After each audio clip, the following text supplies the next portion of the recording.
لازم نکرده تبریک بگی. 1 هفته است گذشته. میدونم عزیزم، به جاش با این کادو از دلت در میندازم. نمیخوام. مطمئنی؟ ولم کن، میخوام برم بالا، هوا سرده.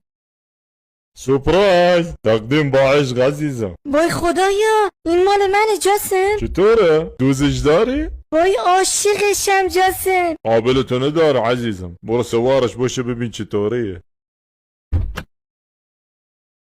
وای چقدر خوشگله، دارم خواب میبینم. تازه کجاش دیدی؟ 2 تا بلیت هم گرفتم برات جزایر هوایی، هفته دیگه عازمی.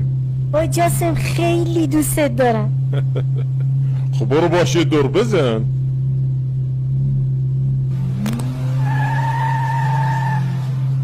الهی شکر، خدایا دمت گرم، پیش زیدم رو سفیدم کردی. خدا هیچ مردی رو تو ولک تایم شرمنده زیدش نکنه.